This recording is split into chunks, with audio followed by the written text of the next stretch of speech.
प्यारे साथियों, नमस्कार, स्वागत, आभार आप सभी का बिहार के number 1 YouTube channel Bihar board science Vidyakul पर। तो साथियों, आज मैं आपके लिए लेकर आया हूं बहुत इंपॉर्टेंट सा टॉपिक, और ये टॉपिक है संबंध और फलन। ये चैप्टर बहुत ज्यादा इंपॉर्टेंट है आपके क्लास 11 के परिप्रेक्ष्य से ही नहीं बेटा, हालांकि ये कक्षा 12 के लिए भी बहुत ज्यादा इंपॉर्टेंट है, क्योंकि कक्षा 12 में आप जैसे ही जाएंगे ये चैप्टर आपको तुरंत मिलने वाला है, यानी संबंध और फलन। तो भाई इसलिए ये चैप्टर बहुत ज्यादा इंपॉर्टेंट हो जाता है। तो आप सभी लोग जल्दी से जुड़ जाएं और ज्यादा से ज्यादा इस वीडियो को शेयर करिएगा। तो ये बेटा क्लास 11 और क्लास 12 दोनों के लिए इंपॉर्टेंट है। तो जिन बच्चों ने अभी तक क्लास 12 में, मैं क्लास 12 के लिए भी बात कर रहा हूं, जो क्लास 12 में है और वो क्लास 12 का बेसिक भी नहीं क्लियर है, तो वो इनके लिए बहुत ही परफेक्ट वीडियो होगा, परफेक्ट सेशन होने वाला है बेटा। और जो क्लास 11th में है उनके लिए तो भैया परफेक्ट है ही बेटा। तो आइए चलिए स्टार्ट करते हैं संबंध और फलन को। हालांकि अगर मैं बात करूं तो क्लास 11th में ये चैप्टर नंबर 2 है आपके, लेकिन आप क्लास 12th में जाएंगे तो ये अध्याय नंबर पहला ही मिलेगा, इसलिए आपको पढ़ना बहुत जरूरी है बेटा। तो आइए स्टार्ट करते हैं, हम लोग समझते हैं संबंध और फलन को। तो भाई एक बात समझते हैं, संबंध और फलन को समझने से पहले हमें एक टॉपिक को समझना जरूरी है, और वो है क्रमित युग्म।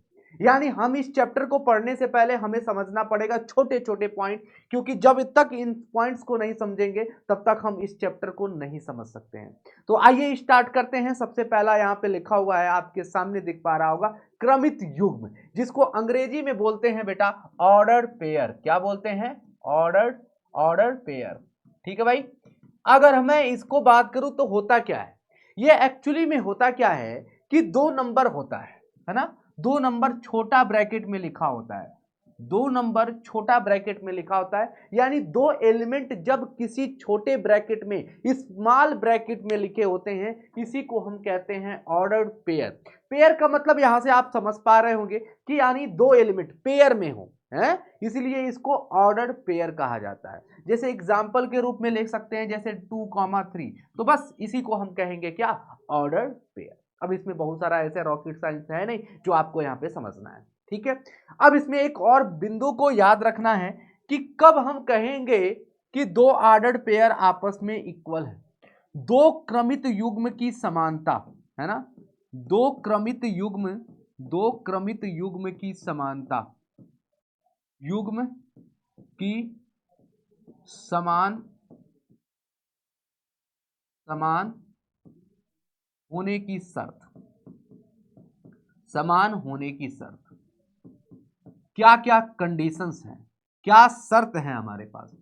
अगर दो हमारे पास क्रमित युग्म है, दो ऑर्डर्ड पेयर हैं, और वो दोनों ऑर्डर्ड पेयर आपस में इक्वल है, तो व्हाट इज द रीजन कि हम वो कहेंगे कि वो दोनों क्रमित आपस में इक्वल हैं, बराबर है। तो आइए चलिए स्टार्ट करते हैं। सबसे पहले अगर मैं आपके सामने यहाँ पे लिख रहा हूं, जैसे कि x कामा y बराबर u कामा v, ये दोनों क्रमित युग्म हैं, ये दोनों क्रमित युग्म आपस में बराबर हैं, तो हम ये कैसे कह सकते हैं? तो उसके लिए कंडीशन ये है, शर्त ये है, पहली शर्त जो आप लोगों को याद रखनी है, कंडीशन नंबर 1, कि पहला, इस ऑर्डर्ड पेयर का, पहले ऑर्डर्ड पेयर का पहला एलिमेंट दूसरे ऑर्डर्ड पेयर का, दूसरे क्रमित युग्म का पहले एलिमेंट के बराबर होना चाहिए, यानी x u के बराबर होना चाहिए, और इसका दूसरा एलिमेंट दूसरे के बराबर होना चाहिए। दूसरा शर्त क्या है? y जो है v के बराबर। यानी अगर हम इसे आम भाषा में समझे कि ये दोनों क्रमित युग्म आपस में बराबर कैसे हैं, तो याद रखना भैया, इसका पहला वाला पहले के बराबर होना चाहिए, इसका दूसरा वाला दूसरे के बराबर होना चाहिए। अब इसी पे बेसिक आपके पास न्यूमेरिकल मिलता है, जो बिहार बोर्ड में अक्सर पूछता है, कक्षा 12 में भी और कक्षा 11 में भी। तो ये स्टार्ट करते हैं। सर क्वेश्चन क्या है? ये है जो कि आपके एनसीईआरटी का ही सवाल है कि यदि x + 1 y - 2 एक ऑर्डर पेयर दिया है, इस ऑर्डर पेयर के बराबर है, तो x और y का मान ज्ञात करें। x तथा y का मान ज्ञात करें तो कैसे करोगे? सबसे पहले आप यहां पे देखिए, इसका पहला एलिमेंट ये है, दूसरा एलिमेंट ये है, इसका पहला ये, दूसरा ये, तो पहला पहले के बराबर होगा मेरी जान, यानी x प्लस 1 किसके बराबर, 3 के, यानी x बराबर क्या हो जाएगा, 3 में से 1 जाएगा 2, x का मान हमारे पास क्या निकल के आया, 2 आया। उसी तरह y माइनस 2 किसके बराबर होगा मेरी जान, 1 के बराबर होगा, तो y बराबर क्या हो जाएगा, माइनस 2 उधर जाएगा, तो 2 प्लस 1 यानी 3 हो जाएगा। डन, यानी x का मान 2 और y का मान यहाँ पे 3 निकल के आया। तो इस तरह से सवाल आपके पास यहाँ पे मिल सकते हैं कि दो क्रमित युग्म आपस में बराबर हैं, तो x और y का मान ज्ञात करें। क्या आपको समझ में आया कि x प्लस 1 3 के बराबर हो गया, x का मान 1 उधर पाछांतर करने पर 3 में से 1 जाएगा 2। उसी तरह y माइनस 2 1 के बराबर है, तो y बराबर 2 उधर चला जाएगा, तो प्लस 1 हो प्लस 2 हो जाएगा, 2 और 1 3 हो जाता है। चलिए आइए स्टार्ट करते हैं नेक्स्ट कंसेप्ट पे कि भैया कार्तीय गुणन, इसको समझना बहुत जरूरी है।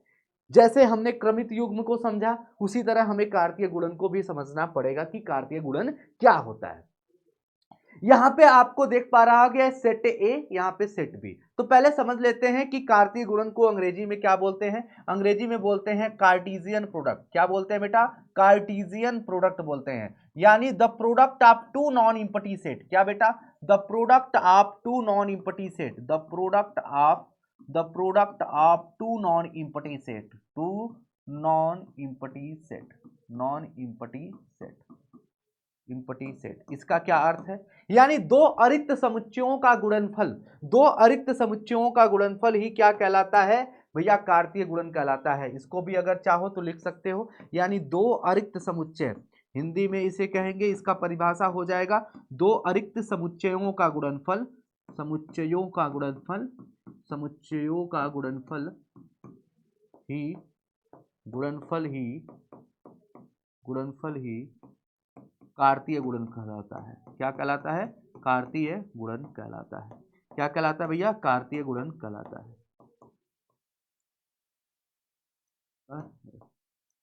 ठीक है, अच्छा इसको डिनोट किससे करते हैं, इसको डिनोट कैसे करते हैं, ए क्रॉस बी को, यानी इसको ए क्रॉस बी के रूप में डिनोट करते हैं। कार्तीय गुणन को हम ए क्रॉस बी के रूप में इसे डिनोट करते हैं। ठीक है भाई, चलिए जैसे यहाँ पे आपको दिख पा रहा है एक एग्जाम्पल, एक समुच्चय ए है, ये समुच्चय बी है। समुच्चय ए में आपके पास दो एलिमेंट रखे गए हैं, जैसे यहाँ पे लिखा हुआ है, यहाँ पे एक आपको डॉग दिख रहा होगा, यहाँ पे एक कैट दिख रही होगी, ये कुकुर है, ये बिलार है।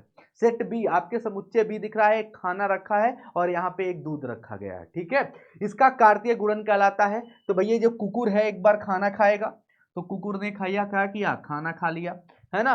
कुकुर फिर क्या करेगा, बार दूध भी पिएगी, भाई कुकुर एक बार दूध भी पी लिया। ठीक है, डन। अब क्या क्या, बिलार की बारी है, बिलार क्या करेगा, एक बार खाना खाएगा, बिलार खाना खा लिया सर, डन। बिलार क्या करेगी, दूध भी पिएगी। तो बस ये जो चार आपके पास क्रमित युग्म बने, इसी को हम कहते हैं ए क्रॉस बी, यानी कार्तीय गुणन कहते हैं, यानी कार्टेशियन प्रोडक्ट कहते हैं बच्चों। ठीक है, आगे बढ़ते हैं और आगे चीजों को पढ़ते हैं भाई। आगे हमारे पास क्या है, आगे हमारे पास क्या है कि जो हमारा कंसेप्ट है, अगर आप चाहो तो इस पे एक एग्जांपल और देख सकते हैं। एक एग्जांपल और ले लेते हैं, मैथ के स्टूडेंट हो तो मैथ के रूप में, जैसे आपके पास एक समुच्चय ए दिया हुआ है, हाँ किसी का नाम ले सकते हैं, यहाँ पे कोई नंबर ले सकते हैं, कुछ भी हो सकता है, आप किसी भी रूप में दे सकता है, 1, 2, 3। ठीक है भाई, और आपके पास एक तथा बी समुच्चय आपके पास दिया हुआ है। माना कि बी समुच्चय मेरी जान दिया है a, b, और आपको इसका a क्रॉस b पूछ रहा है। क्या भैया, इसका कार्तीय गुणन क्या होगा। तो सबसे पहले कार्तीय गुणन करने के लिए, a क्रॉस b करने के लिए, इसका पहला एलिमेंट क्या है, 1, इसका a, 1 के साथ a, फिर 1 के साथ b जाएगा, फिर उसके बाद क्या होगा, 2 के साथ a जाएगा, फिर 2 के साथ क्या आ जाएगा मेरी जान, b जाएगा, फिर उसके बाद 3 के साथ a जाएगा और फिर 3 के साथ b जाएगा, सेम। और ये रहा आपका कार्तीय गुणन, यानी Cartesian product.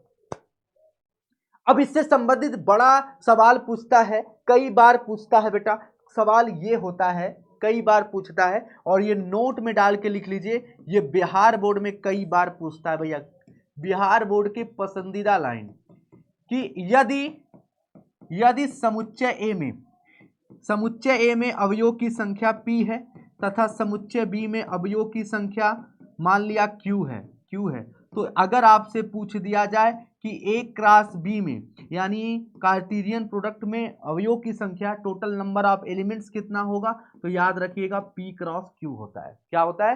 P cross Q होता है। इस लाइन को तो आप लोगों को याद ही रखना है, ये नोट डाल के लिख लीजिएगा भैया। जैसे एक सवाल आपके सामने मैं यहाँ पे दे देता हूँ। जैसे आपके सामने एक सवाल है, क्वेश्चन ये है कि माना यदि एक समुच्चय ए है जिसमें अवयव की संख्या 2 है तथा बी है, अवयव की संख्या क्या है भैया? बी है, अवयव की संख्या 3 है। तो अगर आपसे पूछा जाए कि ए क्रॉस बी में अवयव की संख्या क्या होगी, ए क्रॉस बी में अवयव की संख्या क्या होगी, तो 2 गुणे 3 यानी 2 तिहाई 6 हो जाएगी। इसका सीधा उत्तर क्या हो जाएगा? 6 हो जाएगा। बात समझ में आया? क्या आपको यहां तक की सारी चीजें क्लियर है? क्या यहां तक की सारी चीजें क्लियर है? बोलोगे हाँ जी सर। आगे बढ़ते हैं, नेक्स्ट कंसेप्ट की तरफ चलेंगे। नेक्स्ट हमारा है जो हमारा अध्याय है, हमारा अध्याय क्या है? संबंध। क्या बेटा? संबंध। हमने बहुत सारे संबंध देखे होंगे, है ना? हमने डेली लाइफ में हमारे संबंध हो सकते हैं, हमारे घर के संबंध हो सकते हैं, बुआ का संबंध, मामा का संबंध, पापा का संबंध, मम्मी का संबंध, है ना? ठीक है, भाई बहन का संबंध, ऐसे बहुत सारे संबंध हमने देखे। लेकिन गणित में भी हमारे संबंध होते हैं, यानी संबंध को अंग्रेजी में बोलते हैं बेटा रिलेशन। क्या बोलते हैं? रिलेशन बोलते हैं। क्या बोलते हैं मेरी जान? रिलेशन बोलते हैं। क्या होता है? किसी अरिक्त समुच्चय ए से किसी अरिक्त समुच्चय बी में कार्तीय गुणन ए क्रॉस बी का एक उप समुच्चय होता है। शायद आप इस बात को नहीं समझ पा रहे होंगे, हम इसी बात को मैथमेटिकल वे में पहले लिखते हैं। ये कहना ये चाहता है कि आर जो होता है ए क्रॉस बी का क्या होता है? उप समुच्चय होता है बेटा, उप समुच्चय। यानी आर यहाँ पे एक रिलेशन की बात कर रहा है, आर एक संबंध की बात कर रहा है, R is subset of A cross B. अब ये बात आपको लाइन समझ में नहीं आ रही होगी। अब इस लाइन को समझने के लिए एक उदाहरण लेते हैं और उस उदाहरण से सारी चीजें समझ में आ जाएगी। ये आपके सामने एक सवाल दिया गया है, इस सवाल को जरा प्यार से देखिएगा। मान लीजिए कि ए आपको एक समुच्चय दिया है 1 2 3 4 5 6 और आपको एक संबंध दिया गया है समुच्चय निर्माण रूप में। ठीक है, तो कह रहा है कि द्वारा ए से ए में एक संबंध परिभाषित करें। आप यहां चीज क्या दिया गया है इसको भूल जाइए, इस संबंध को एक तीर आरेख द्वारा दर्शाइए। तो अब देखते हैं, आइए अब यहां पे आप प्यार से देखेंगे सारी चीज। ठीक है, अब यहीं से सारी चीजें आपको यहां पे डन हो जाने वाली है। अब देखिए, कह रहा है कि ए से ए, अब याद रखें कि जो संबंध होता है हमारा इस तरह से दर्शाया जाता है, ए क्रॉस बी, है ना? ये आर संबंध ए से बी, यानी यहां पे ए बी, ए यहां पे एक समुच्चय ए को कहा जा रहा है, बी समुच्चय बी को कहा जा रहा है। अब यहां तो बोला है ए से ए, मतलब आपको समुच्चय ए ही दिया हुआ है, यानी ए से ए मतलब आर जो है वो ए से ए की बात कर रहा है, मतलब यहां वाला समुच्चय भी ए ही है। क्या दिया? 6 तक दिया है, 6 तक लिख लेंगे। यहां भी आपके पास क्या दिया है? 5 और 6 तक दिया है। अब यहां पे देखिए एक संबंध दिया गया है, किस प्रकार? संबंध किस प्रकार दिया गया? समुच्चय निर्माण रूप में दिया गया है। अगर इस संबंध को अगर हम रोस्टर रूप में लिखें तो कैसे लिख पाएंगे, जरा लिख के बताइए। तो बोलोगे सर यक्स का मान हम 1 रखते हैं, जैसे ही 1 रखोगे तो 1 प्लस 1 क्या मिलेगा? y का मान 2 मिलेगा। आप जैसे ही 2 रखोगे तो 3 मिलेगा, 3 रखोगे तो 4 मिलेगा, 4 रखोगे तो 5 मिलेगा, और 5 रखोगे तो क्या मिलेगा भैया? 5 रखोगे तो क्या मिलेगा भैया? 5 रखोगे तो 6 मिलेगा। डन है भाई? क्या आपको बात समझ में आ गई? यानी उसी संबंध को समुच्चय निर्माण रूप में जो समुच्चय लिखा था हमने रोस्टर रूप में लिख दिया, सबसे पहले आसान कर दिया। अब देखिए इसका कहने का क्या मतलब, ये हमारे पास एक संबंध बना कि 1,2 यानी 1 का संबंध किसके साथ है? ओह सॉरी, 1 का संबंध किसके साथ है? 2 के साथ, 2 का संबंध 3 के साथ, 3 का 4 के साथ, 4 का 5 के साथ, 5 का 6 के साथ। अब सोचो मैंने क्यों वहीं तक छोड़ दिया? क्यों? मैंने 6 भी तो ले सकता हूं, 6 लूंगा तो 6 प्लस 1 7 हो जाएगा। क्यों मैंने नहीं लिया? क्योंकि यहां तक आप देखोगे समुच्चय जो दिया है वो ए से ए हमारा 6 ही तक है, इसलिए हम 7 नहीं ले सकते। ठीक है भाई, डन। ये हमारा संबंध परिभाषित हो चुका। क्या अभी तुमको समझ में आया? ये परिभाषा नहीं समझ में आया ना संबंध क्या होता है? अब ध्यान से सुनिए, ये जो भी इसने कहा उसको मैंने यहां पे दिखा दिया। परिभाषा हमारी यही कहती है कि आर जो भी होता है ए क्रॉस बी का सबसेट होता है। सबसेट मतलब उपसमुच्चय होता है। अब यहां पे पहले आप ए क्रॉस ए निकाल लें। पहले क्या निकाल लो बेटा, ए क्रॉस ए निकाल लो। सभी लोग ए क्रॉस ए निकाले पहले। अच्छा, ए क्रॉस ए निकालोगे तो क्या मिलेगा, अब देखो 1,1, फिर क्या मिलेगा 1,2 डैश डैश डैश, ठीक है। फिर क्या मिलेगा 1,3, 1,4, 1,5, 1,6 मिलेगा कि नहीं मिलेगा। 2,1, 2,2, 2,3, 2,4, 2,5, 2,6 मिलेगा। फिर 3,1, 3,2 डैश डैश डैश, फिर 4,1, 4,2 डैश डैश डैश, फिर 5,1, 5,2, 5,3, 5,4, 5,5, 5,6, उसी तरह 6,1, 6,2 और डैश डैश डैश 6,6 तक मिलेगा।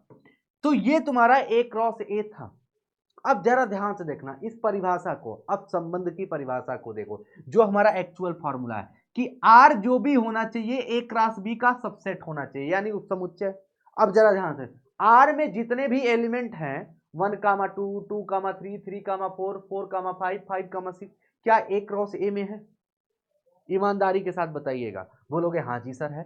1,2 भी है, 2,3 भी है, गुड। 3,4 भी होगा सर, 4,5 भी होगा, 5,6 भी होगा। क्या आपको बात समझ में आई? क्या आपको बात समझ में आई कि संबंध क्या होता है एक्चुअल रूप में? आर, आर यानी जो संबंध होता है ए क्रॉस बी का एक उपसमुच्चय होता है। यहां से इस परिभाषा के द्वारा सब कुछ यहां पे क्लियर हो गया, ठीक है। अब यहां पे एक सवाल और पूछा है, इसमें जरा देखिएगा, आर के प्रांत, सहप्रांत तथा परिसर लिखिए। अब इस बात को हम दूसरे पेज में समझाएंगे बेटा, दूसरे पेज में। अब यहाँ पे दूसरे पेज में इसी बात को समझाएंगे। यहाँ पे लिखा है 1 2 3 4 5 6, यहाँ भी लिखा है 1 2 3 4 5 और 6। ये ए है, ये भी तुम्हारा ए है, ठीक है। अब तुमसे पूछा है प्रांत क्या होता है। प्रांत अंग्रेजी में बोलते हैं बेटा डोमेन। क्या बोलते हैं?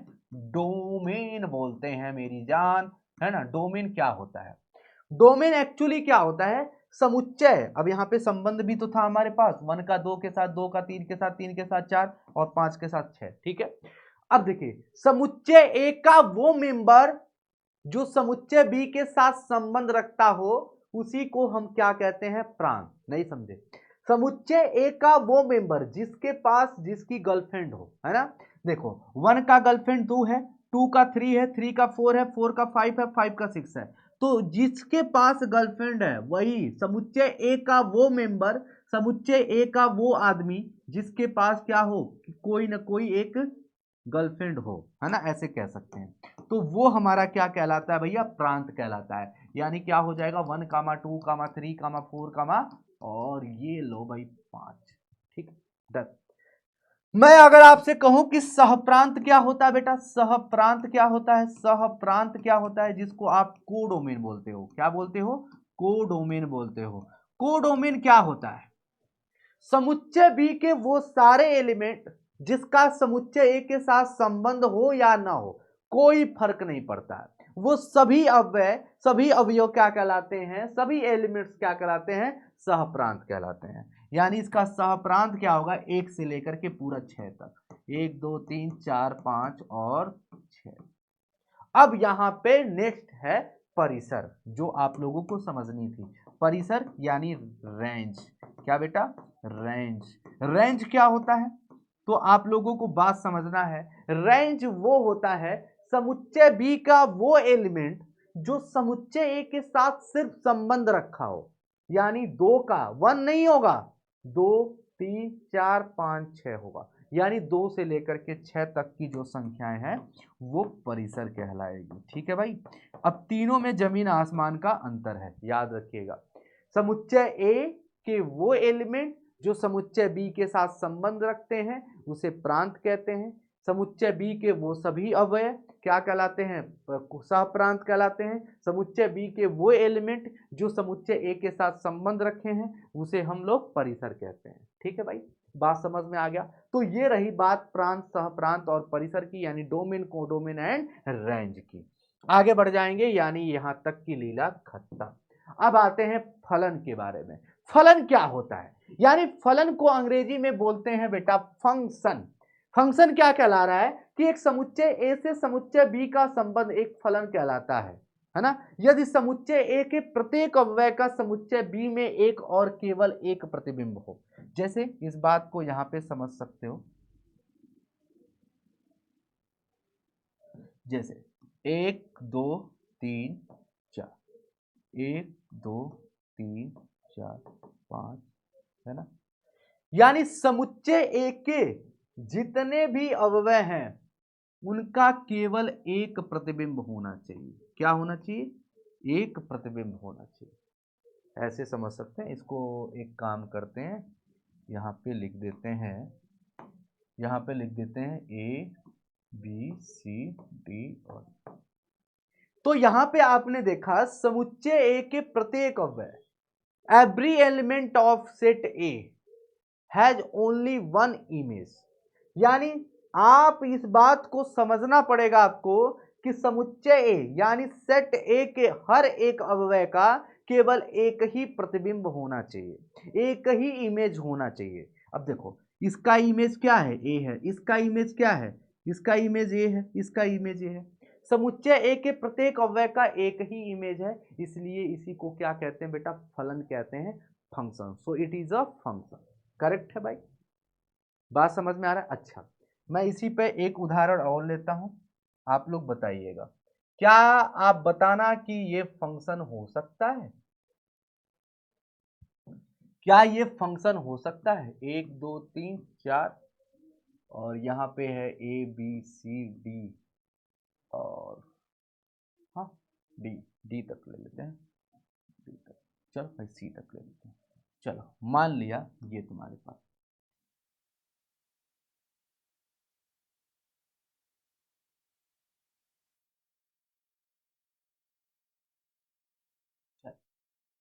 क्या यह एक संबंध जो दिखा है, क्या ये फलन है? हमने परिभाषा पे ध्यान देना है कि समुच्चय ए के प्रत्येक अवयव का केवल एक ही प्रतिबिंब होना चाहिए। चलिए 1 का प्रतिबिंब क्या है? ए है। डन है भाई। 2 का प्रतिबिंब ए है, चलेगा। समुच्चय ए का केवल एक ही प्रतिबिंब होना चाहिए, चलेगा। 2 का प्रतिबिंब भी 3 का भी प्रतिबिंब भी। करेक्ट है भाई, करेक्ट है। 4 का संबंध सी के साथ। क्या ये फलन है? हाँ है। यह एक फंक्शन है बेटा, इट इज अ फंक्शन। क्योंकि आप देखिए समुच्चय ए के प्रत्येक अवयव का एक ही प्रतिबिंब है ना भाई, परिभाषा तो वही है, तो ये एक फलन है। अच्छा, इसी बात पर हम 2 एग्जाम्पल और लेते हैं बेटा, 2-3 एग्जाम्पल और लेते हैं और आप लोग बताइएगा क्या ये फलन हो सकता है? ठीक है, अब प्यार से देखिएगा भैया।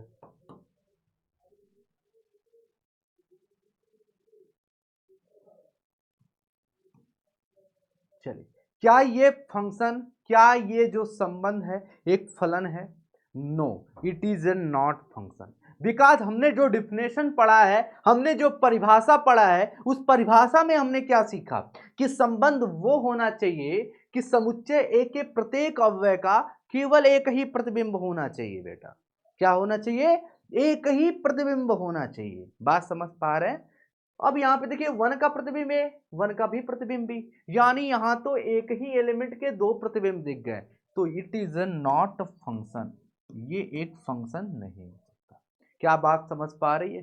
फंक्शन और फंक्शन न होने की क्या शर्त होती है? ठीक है। प्रांत सहप्रांत परिसर तो आप समझ ही गए हैं बेटा, प्रांत सहप्रांत और परिसर तो आप समझ ही गए। अब एक उदाहरण ले लीजिए। मान लीजिए कि n एक प्राकृत संख्याओं का समुच्चय है, n पर परिभाषित एक संबंध आर इस प्रकार है। ठीक है, बात समझ पा रहे हैं? संबंध यहाँ पे आपको एक दिया गया है, एक्स और वाई जो भी है वो एक नेचुरल नंबर है।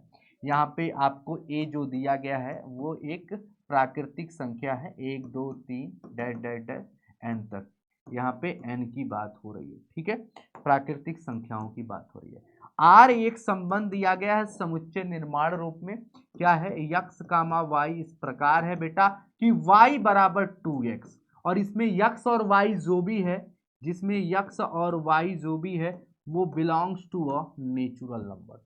समझिएगा इस बात को, है ना। तो आप खुद सोचिए, अगर इसको रोस्टर रूप में लिखिएगा तो क्या बनेगा, कुछ भी रखिएगा, है ना, मतलब नेचुरल नंबर ही रखना है। 1 रखोगे तो क्या मिलेगा, 1 2 जा 2, 2 रखोगे तो क्या मिलेगा, 4 मिलेगा, 3 रखोगे तो क्या मिलेगा, 3 रखोगे तो 3 दूनी 6 मिलेगा, 4 रखोगे तो 8 मिलेगा, और डैश डैश डैश बहुत सारे ऐसे ऑर्डर पेयर हमारे पास मिलेंगे। अगर इसको डायग्राम से, रे डायग्राम से समझा जाए बेटा, इसे रे डायग्राम से समझा जाए तो क्या होगा, आप लोग खुद देखो। यहाँ पे 1 2 3 4 डैश डैश डैश, यहाँ पे क्या होगा, 1 2 3 4 dash dash dash dash dash. अब एक बात बताओ, आपने 1 रखा तो क्या मिला, 2 मिला, 2 रखा तो 4 मिला, 3 रखा तो क्या मिला, 3 दूनी 6 मिला। क्या ये फलन है, हाँ, इट इज अ फंक्शन। क्यों, समुच्चय ए के प्रत्येक अव्यय का एक प्रतिबिंब आपको दिख रहा है। चलिए, तो इसमें आपसे पूछ रहा था कि प्रांत, प्रांत और परिसर बताइए। तो बताइए प्रांत क्या होगा, प्रांत तो सभी नेचुरल नंबर ही मिलेंगे ना बेटा। प्रांत यहाँ पे क्या होगा, सभी नेचुरल नंबर ही तो मिलेगा, 1 2 3 ये पूरा n, पूरा प्रत्येक यहाँ पे नेचुरल नंबर, सब प्राकृतिक संख्या मिलेगा। यहां पे अगर मैं आपसे बोलूं कि परिसर क्या होगा, तो परिसर यानी रेंज क्या होगा, रेंज यहाँ पे जो भी हमारे नंबर क्या मिल रहे हैं, 2 4 6 8 10, तो ये 2 4 6 8 10 क्या होता है, इवन नंबर, तो सम संख्या मिल रहा है। क्या मिल रहा है, सम संख्या मिल रहा है। क्या मिल रहा है, सम संख्या मिल रहा है। और जो आपका प्रांत होगा, ये न लिख करके हम लिख सकते हैं प्राकृत संख्या। जो प्रांत है वो प्राकृत संख्या मिल रही है, और जो परिसर है वो आपका सम संख्या मिल रहा है। बात समझ पा रहे, क्या यहाँ तक की बातें क्लियर है बेटा आप सभी को, डन है, क्या यहाँ तक की बातें आप सभी को क्लियर है, किसी प्रकार की कोई समस्या। अब यहाँ पे कुछ होते हैं फलन के प्रकार जो आप लोगों को समझने होते हैं, जिसमें सबसे इंपॉर्टेंट जो आपके कक्षा 12 के लिए हो सकता है वो है आपका मापांक फलन। क्या भैया, मापांक फलन। 2 4 जो होते हैं बहुत ज्यादा इंपॉर्टेंट होते हैं, जिसको बोलते हैं हम लोग मॉडुलस फंक्शन। अच्छा, इसी से आप लोगों को समझ में आ रहा होगा कि मॉडुलस फंक्शन यानी मापांक फलन होता क्या है। इसको इस तरह से डिनोट करते हैं, एफ ऑफ एक्स बराबर मॉड एक्स। इसकी कहानी क्या होती है सर, इसकी कहानी क्या होती है, यानी ऐसा कोई फंक्शन जो मॉड में लिखा। अच्छा, थोड़ा बहुत मॉड के बारे में आप जानते होंगे कि जब इसमें पॉजिटिव डाला तो पॉजिटिव मिलेगा, जैसे आप ऋणात्मक संख्या डालेंगे तो भी आपको ऋणात्मक संख्या ही मिलने वाला है।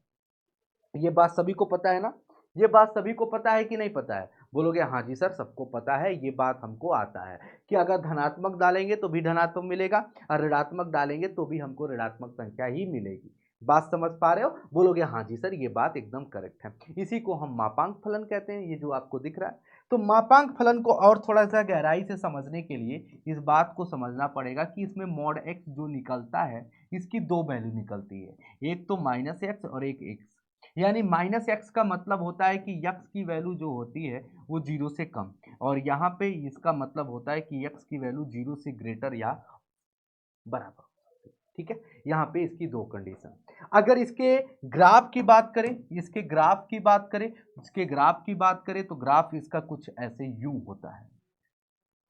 ये मैं आपको यहाँ पे दिखाना चाहता हूँ, इसका जो ग्राफ होता है कुछ ऐसा होगा, इसका ग्राफ ऐसा होगा। यानी आपने इसमें सपोज दैट कि आपने 0 डाला तो आपको 0 मिलेगा, आपने 1 डाला तो भैया 1 मिलेगा, 2 डाला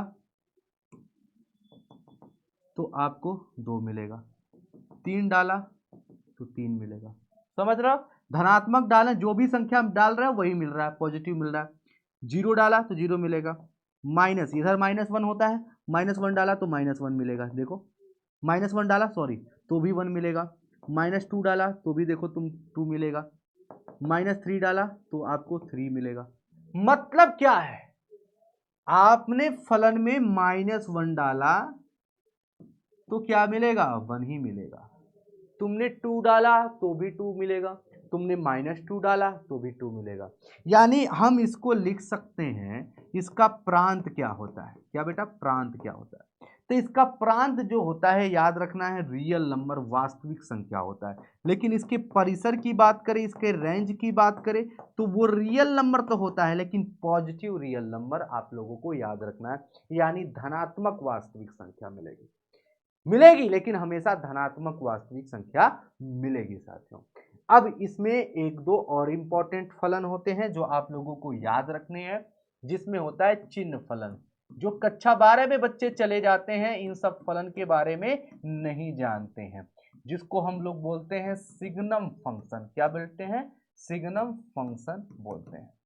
क्या बोलते हैं बेटा, सिग्नम फंक्शन बोलते हैं। ठीक है भाई, अब इस बात को समझिए, सिग्नम फंक्शन कैसा इसका रूपरेखा होता है, तो इस तरह से होता है, जरा प्यार से देखिएगा, -1, 0 और 1, यानी यक्स का मान जब 0 से कम हो बेटा, है ना, 0 से कम हो, यानी 0 से कम हो, ऋणात्मक हो, तो हमेशा -1 देगा। यक्स का मान जब 0 हो, यक्स का मान 0 हो तो हमें 0 मिलेगा, और यक्स का मान जब 0 से बड़ा हो, यदि यक्स का मान 0 से जितना बड़ा होगा हमें 1 मिलेगा, है ना। इसका क्या मतलब है, इसका प्रांत की बात करें तो इसका प्रांत क्या होगा, फिर इसका प्रांत क्या होगा, इसका प्रांत कोई भी रियल नंबर, वास्तविक संख्या, कुछ भी डालो, आपने 0 डालोगे तो 0 मिलेगा, 1 डालोगे तो 1 मिलेगा, 2 डालोगे तो भी 1 मिलेगा, 3 डालोगे तो भी 1, यानी 0 से जितनी बड़ी संख्या पॉजिटिव में डालोगे हमेशा 1, 0 से जितनी छोटी संख्या -1, -2, -125 तो भी -1 मिलेगा। यानी प्रांत तो हमारा रियल नंबर, वास्तविक संख्या ही होगा, लेकिन क्या परिसर भी यही होगा ना लल्लू, परिसर तो सिर्फ 3 ही होगा, -1, 0, हर एक केस में यही 3 संख्याएं मिलने वाली है। बात समझ में आ रही, इसी को हम लोग कहते हैं चिन्ह फलन, यानी सिग्नम फंक्शन बोलते हैं। एक और लास्ट है जो सबसे इंपॉर्टेंट है बेटा, ग्रेटेस्ट इंटीजर फंक्शन बेटा, greatest integer function, greatest integers function, greatest integer function, यानी महत्तम पूर्णांक फलन। ठीक है, महत्तम पूर्णांक फलन, ये देखो कैसा दिखता है, f(x) बराबर इस तरह से अगर आपको दिख जाए रेक्टेंगल बॉक्स में, एक ऐसा मैजिकल बॉक्स कि अगर तुमने इसमें 1 डाला तो तुम्हें क्या मिलेगा, 1 ही मिलेगा, तुमने इसमें -1 डाला तो तुम्हें -1 ही मिलेगा, तुमने इसमें अगर 125 डाला तो भी तुम्हें 125 ही मिलेगा। लेकिन मेरी जान, अगर तुमने गलती से डेसिमल में कोई संख्या डाल दिया 1.2, तो जैसे ही 1.2 डालोगे तो तुम्हें 1 मिलेगा। अब पूछो का है 1.2 किसके किसके बीच में आता है, 1 और 2 के बीच में, तो हमेशा ये बात याद रखना है, इसमें लेफ्ट साइड की वैल्यू मिलती है, यानी 1। अगर जैसे मैं बात करूं कि 2.4 अगर डालेंगे सर, तो 2.4 अगर तुमने जैसे ही पुट किया तो तुम्हें 2 मिलेगा। अगर तुमने मान लो 6.7 पुट कर रहे हो तो क्या मिलेगा, 6.7 पुट करोगे तो क्या मिलेगा भैया, 6.7 अगर पुट कर रहे हो तो तुम्हें 6 मिलेगा।